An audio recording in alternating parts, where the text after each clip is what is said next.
hmTV matters.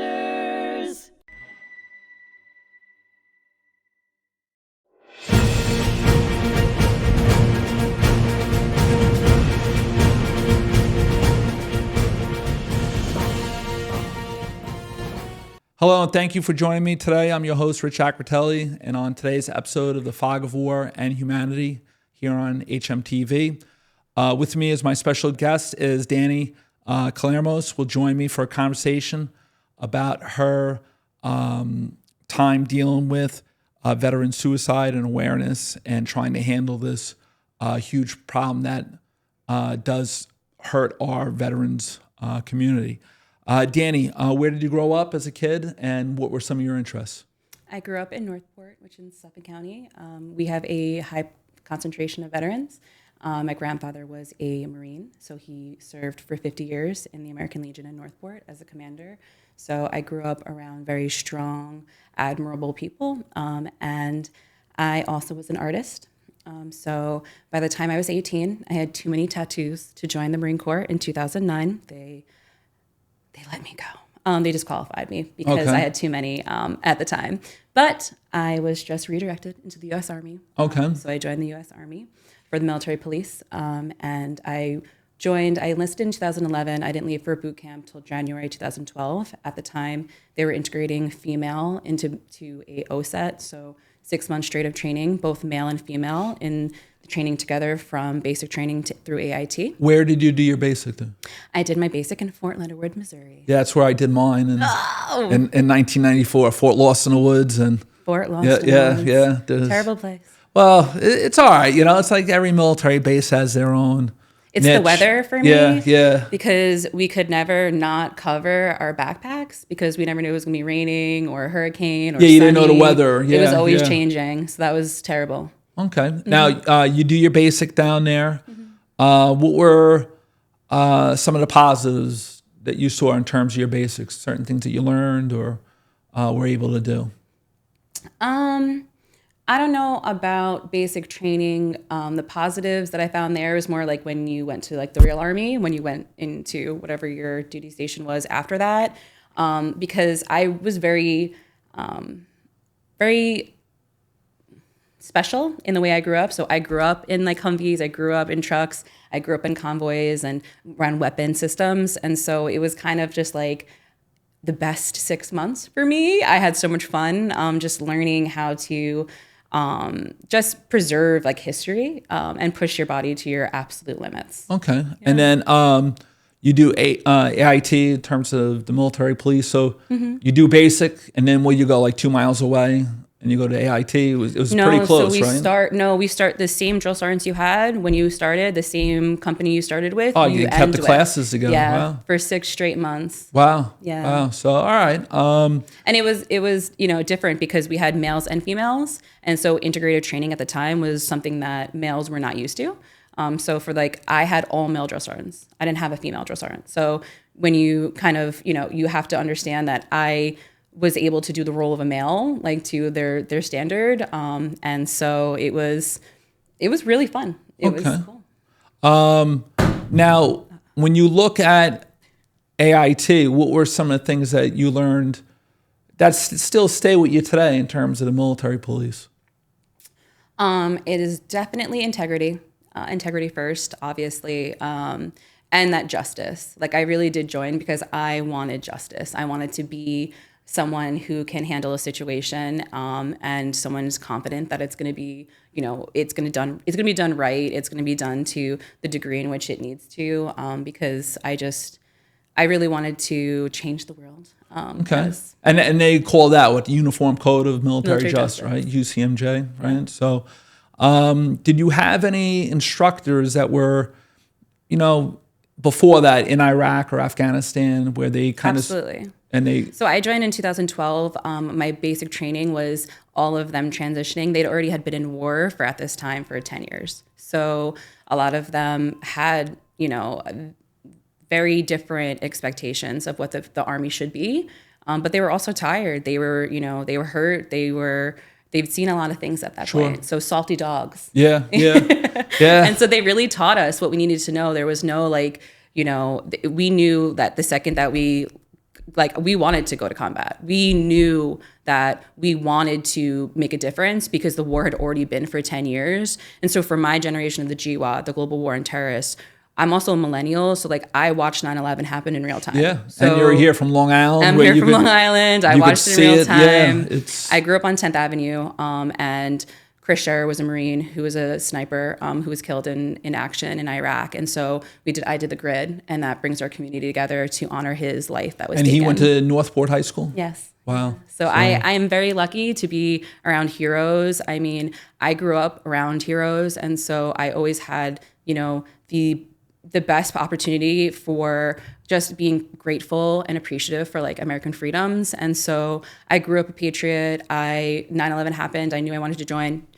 I had too many tattoos, so I tried again, and I finally got in. And I did not deploy to Afghanistan or Iraq. My first deployment was in Korea, where I was badly injured, and then I went stateside to Fort Drum, which is also New York. Yeah, sure. In Fort Lost in the Woods, went to the absolute coldest place. Alaska actually trains their cold weather training in Fort Drum because it's negative 30 degrees. Now, just to get back to your training, right? Yes. You're from Long Island. You have the global war on terror going on. Mm-hmm. You have your drill sergeants are from they Iraq and Afghanistan. Iraqi and Afghani war veterans. Mm-hmm. Did they ever talk to you about anything about from Long Island or 9/11 or anything like that?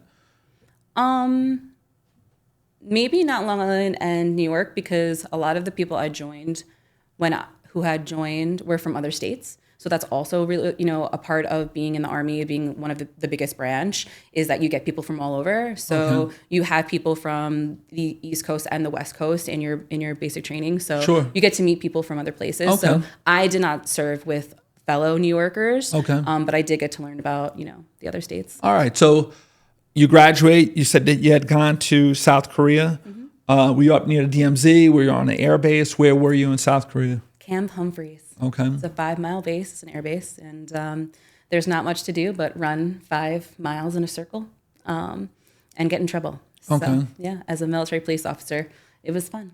All right. So do you yourself get in trouble, or did you catch people Everyone gets bored, So the MPs we're working 24/7. Okay. But one of the cool parts, and what I'm grateful for being stationed there, was we had field cycles. So we did go up to the DMZ and we did the combat cycle of other, MOSs. So MPs can either be, at the time it was like a field MP, it was infantry. And then you had road dogs or people who would work the road. So we got cycles, so we could do both. So at that time, we were on the DMZ, I was in the same areas that my grandfather had fought in the Korean War. We went through the tunnels, and one of my 38th parallel there. Yeah. Right? One of my favorite Marine memorabilia that was passed down to me were his photos. So him and his troop, on the same exact mountaintop that I was at training for. I was a team leader, and as a female, a young team leader, it was challenging, and it was so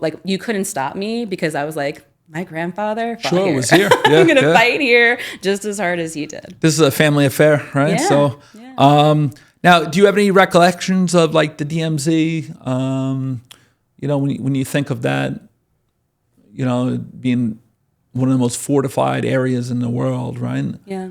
What is something that still to this day stands out to you, about being up there and seeing North Korea and the communists and still the tensions and everything, right? Yeah. So I had the training was very serious up there, right? Respectful, serious. There definitely were areas where there was still mines and dangerous places, on top of having the cultural competency of being respectful. So they did do a really good job of that because, especially as a military police officer, we weren't allowed to bring handcuffs or weapons off of base when we did Ville Patrol, because in the Korean culture, their police officers find that to be an escalation of force. And so they did not have that. Okay. And so as a military police officer, when you talk about the escalation, I am just going off of the translation of my Katusa, which is a Korean soldier, and then the police officer who is on the Korean side. And we would go and make sure that the villages are safe where the soldiers are, having leisure, going to dinner or whatever they're doing. Okay. All right. So now after Korea, you go to Fort Drum. Fort Drum. It was at 10th Mountain Division up there? 10th Mountain. I was, the MP Brigade's different, but yes, 10th Mountain. And how long were you up there for? 3 years. Wow. So you're still a ways away from Northport, but you're closer to home. What is something that you recall about the 10th Mountain Division? So 10th Mountain Division is incredibly cold. It's -30 on the regular. So we have 1 day of summer. So there's a lot of cabin fever. There's a lot of being stuck inside because the snow used to cover the patrol cars. Like that's how high the snow would get because it would accumulate. It was the lake effect. Yeah. And so I was very lucky to be also at a base that has also another cycle where you can be in the field. Like I love being in the field. I loved running the ranges. Like that's where I felt at home because I grew up in the woods. I grew up in a hunting family. Sure. So like being in the talk, doing range control, like that was my jam. And so we did a lot of outside training and it didn't matter how cold it was. So now the resiliency of trying to do anything, it's like I did so much in those conditions that now it's like, it doesn't phase you. Yeah. How can it be? Yeah, sure. You can qualify a -30 on the pistol range, on an outdoor pistol range. You're fine, honey. Yeah. You're fine. All right. Now you said you were in Alaska as well? No, Alaska trains their cold weather training at Fort Drum because it's colder. Wow. Yeah. Look at the irony of that, right? Yeah, and there's pre-ranger there. We have the air assault, so it's it's pretty serious base, right? Yeah. Now, after Drum, are you done with the service or? So I got badly injured in a Humvee rollover in Korea, and then again in Fort Drum. I wasn't driving either time. I was a passenger. And so my physicality, I couldn't do my job anymore. I did not want to get out. And it was something that was really hard for me because I had been so successful in something that people never believed could be because I was a woman doing a man's, role and I was proficient and capable. And I love that. Like I love that girls, when I was on the gate for 12 hours a day, girls would come through on the school bus and be like, you can be a girl and a soldier. Like that pumped me up. And an MP. And an MP. She's got a gun. Yeah, I'm like, yeah, that's pretty cool. I have this slick back bun that hurts because it's real tight. But other than that, we were the first females. We used to call them like a first time go. How it's like there's people, it's sometimes they take 3 or 4 iterations. And it's like for our female, like my era, it was like we had to have a first time go because if you fail, the girl behind you is not going to be able to have that opportunity. Yeah. And so we kept it very serious. Like we wanted to be at a standard that was respectful. And so it's really hard right now. Everything that's going on, I don't know if you've recently heard with the military that they want to take females out of combat roles. It's like, it's really upsetting for us who can do that, who have done that, we're carrying around the 50 cals because we want that standard to stay the same and continue. We don't want to see women. And you kind of a little bit of a trailblazer too, in terms of what you've done could have made it a little bit easier for the it wouldn't be possible. Ones. Yeah. In basic training, we started off with 1 platoon of females and 3 platoons of males. When we finished, it was maybe 7 of us, if that. And so it starts in basic training. It starts when you're becoming a soldier to give the standard of like, you have to be the best. Yeah. And there's people who don't want to do it. Then don't do it. That's okay. You tried. But to get into the real army and not be proficient, not have that respect, not have the integrity, not have the physicality to be strong, it will impact mission. Sure. And so it is really important to start off there. I get that. But for a lot of people, what can't be done still has to be tried. And so if you don't let them try, they won't know. And so it's, it's really strange to hear now that the standard has lowered because everyone should be the same. Yeah. You should be, if you are a driver, you need to also know how to be a gunner who also needs to be the TC. Like you have to trust that everyone can do the job because if you go down, you have to be able to step up. Yeah. And so it's hard to hear that is is not a thing going on right now, or maybe that's just what's being posed in the internet and the media. But as a woman who's a veteran who has suffered, my 10-year anniversary is coming up tomorrow for being a veteran. And I got out with a medical discharge. I had 0%. So 0% means no money. So I got out of the military. I also had a child. She was 6 months old. I came back to... You were in a rough spot. You were hurt. I was hurt physically. I fractured 6 parts of my spine, and I had massive, PTSD, depressive symptoms. I struggled with alcohol and opiates for 8 years because opiates of the are pains. Big too, that it was prescribed, and so I didn't have coping skills. I didn't have a community. I didn't have a family. A lot of people join too to get away from the family in which they're born into, whether it's because of not having access to emotional, physical, financial, needs. For me, that was very true. So coming back after service, broken, dysfunctional, it took me a really not long time to become functional, but because there's people who have been struggling for 30 years. Like I struggled for 8 years. Out of 10 years, I'll take it. Sure. But it still was 8 years of my daughter's life. Yeah. It was still 8 years of going to school and working and doing all these things. But I also know that recovery and being sober is the only way that you can perform and move forward and push past things.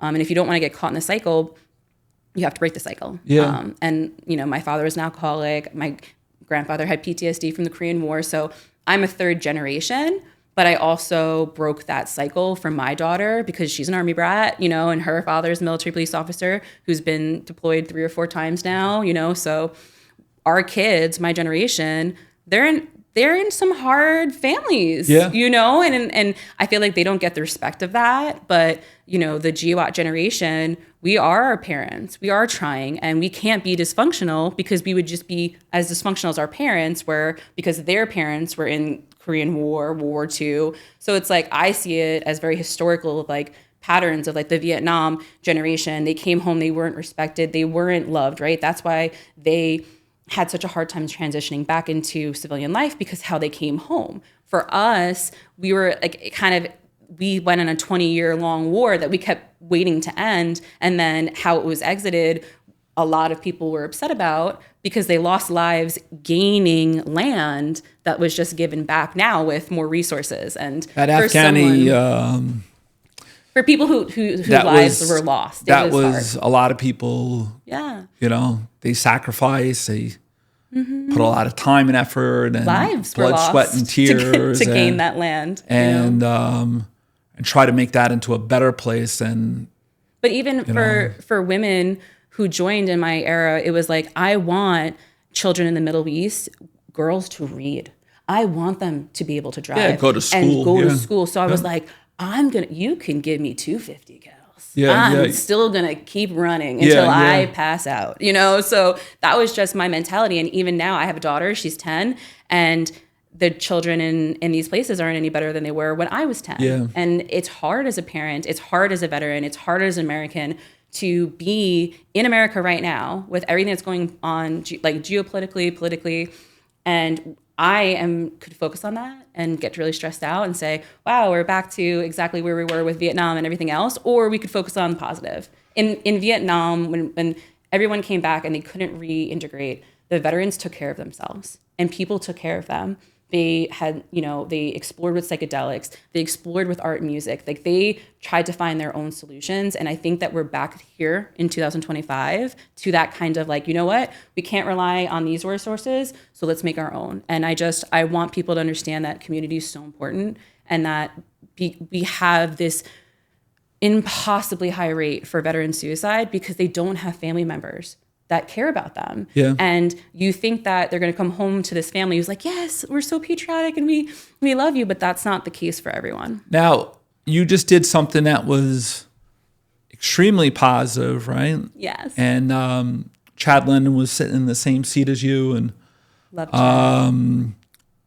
And you had a lot of people that walked with you from Orient to Hauppauge, right? Yeah. So how did you get yourself prepared for that? So, like I said, I do have a lot of injuries. So I actually had reached out to Chad, and I was like, Chad, I admire you and love you, but you're insane. And 66 miles straight is nearly impossible. And he just laughed and said, we'll get it done. Like, we're going to do it. It'll be fine. And that's like towards the attitude of true leadership and mentorship. And Chad and I have done a lot for the veteran community. So we already had that professional like relationship of we're veterans, we're trying to help veterans. We also did the 22 kayak, which also was another physical demanding, from Connecticut to Port Jeff. And so when it comes to pushing yourself and those personal goals, like I was like, I can't let him down. I can't let him down. So I only did 50 of the 66. So did you start in Orient, or did you come somewhere along the way there? I did come. They had already started for about 12 miles when I interjected. Unfortunately, I had to work that day, so I couldn't make it. But I'm ready to work. I'm ready to work. I'm also ready to walk to Nassau if we have to. Like it was. Let's so talk much about. Fun. It was so much fun. It was so hard. Let's talk about from Orient, right? Mm-hmm. So you went 12 miles from there? Yeah. So was that maybe Mattatuck or? Yeah, they were out east. You were out east. So what was it like? What was the group like? What were some of the things a lot of families. We had family members of Marines who were just supporting. There's so many people at different stopping points cheering us on, keeping up the motivation, giving out food and drinks, and just it was so beautiful. It was so inspiring and just like wholesome. What time of the day did you meet up with them? I probably got there around 3 or 4. Okay. And they started, I think, at 9. Okay. Yeah. So, and then you guys walked through the night, we right? did. So what was one of the hard things operating the night? The hard part was not being able to do things more often like that. Because for me, it almost like unchecked a part in my brain where I went back to my military self that I haven't seen or felt in a long time. And I was like, I'm unstoppable. And also just like the camaraderie, like the things that we were talking about, we were laughing, we were, bringing up old memories, talking about people who'd passed.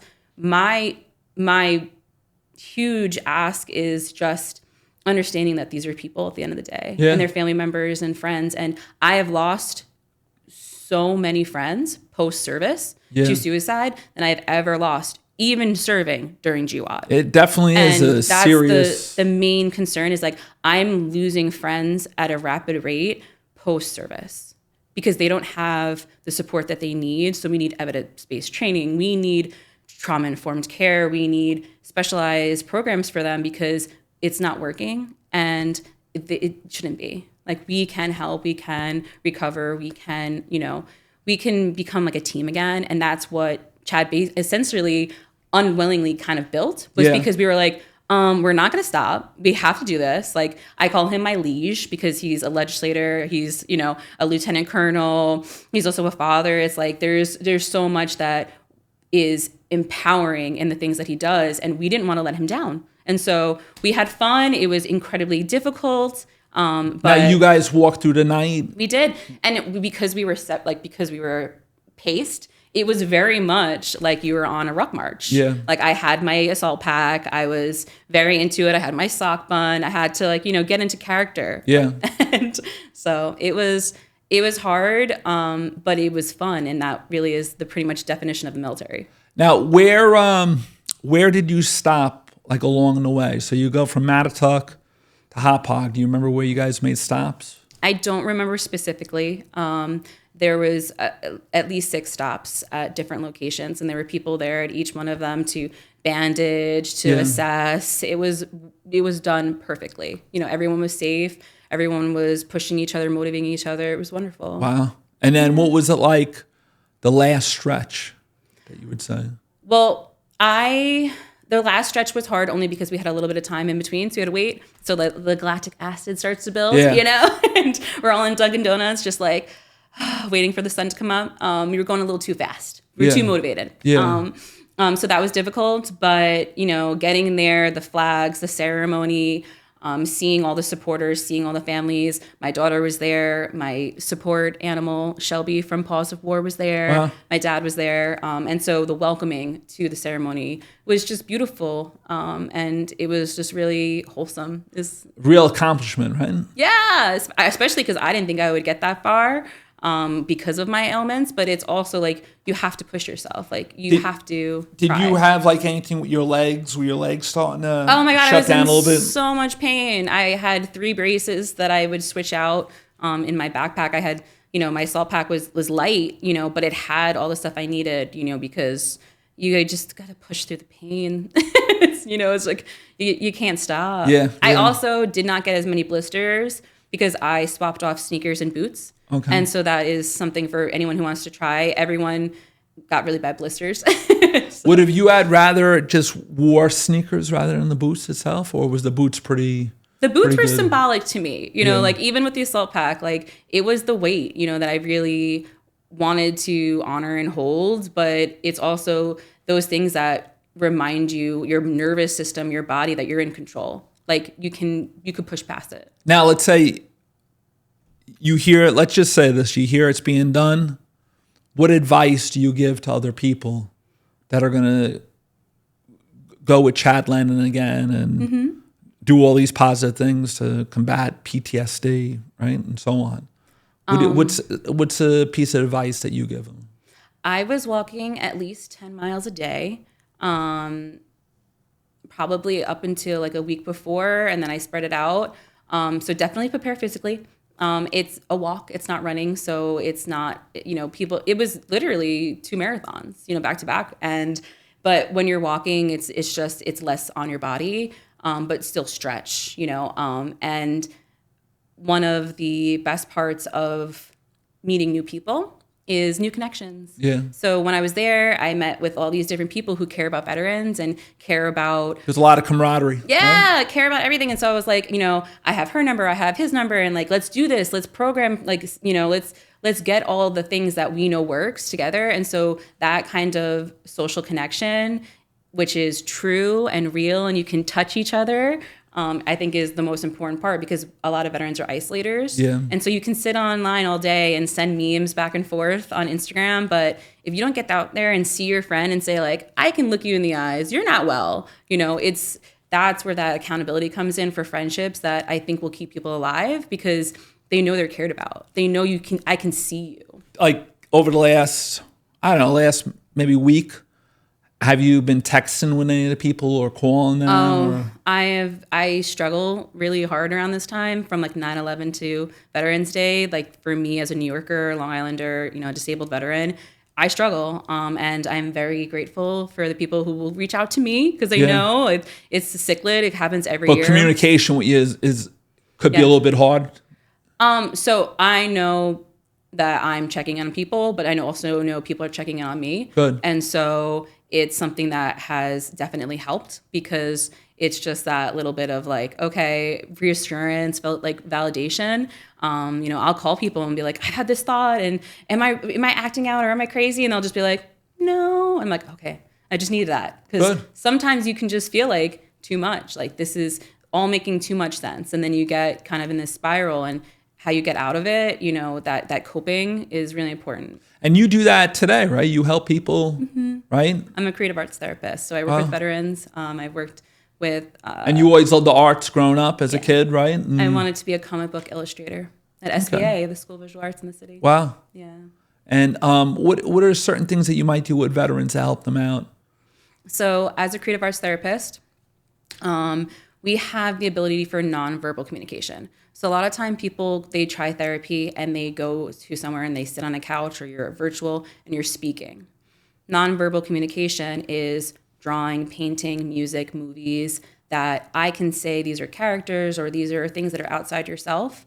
But people often find when they're in therapy, they can't remember. And so it's hard for them to really deep dive into trauma if you can't remember it. Okay. And so if you have a object or a person or a thing, you can say like, I feel like this painting, or that character in that movie is exactly how I felt when I was deployed. It's easier so then someone can feel understood, but it's really hard if no one understands you. It's a tough thing, right? For the veterans community, when you're suffering from PTSD, not everybody. Well, it's like aphasia. Yeah. You can't recall it. Or what I also, as someone who held a secret clearance, sometimes people don't want to tell you what happened because that's an honor code, right? That they don't want to get into it. They don't want to get into it. They don't want you to know. Some people don't deserve to know. Yeah.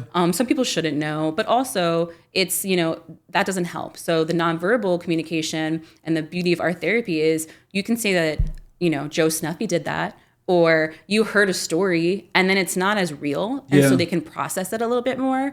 Or they can just say like, oh, this is a fictional story that I read about this character and you don't know it's real. So you have a lot more to work with when the shame and the guilt comes in, because you can be like, okay, it's not me, it's this character. Yeah. And when you sit in a room and you have that positive regard for someone and you say like, I don't care how much you've done and what you've taken from this world, you're still here and human, and your validation to keep going. Like, you had to do something you didn't want to do. The moral injury is huge for my generation because we all had orders and we had to obey by those orders, but it didn't align with our values. And you're not alone, because Nassau and Suffolk counties, two of the larger military counties in America. It's true. And I know in terms of, I'd gone in right after high school, 2 months after high school, but I'm a high school teacher now, and I see that some of the veterans, right, from my community, they don't go in right away. Okay. They might, go to college, work a job, things don't work out, or they just change their mind in terms of the military. So the numbers are actually higher than you think. People don't identify as much anymore. And so one of the things that I ask for those who want to help veterans is ask the question, are you a veteran, or did you serve our military?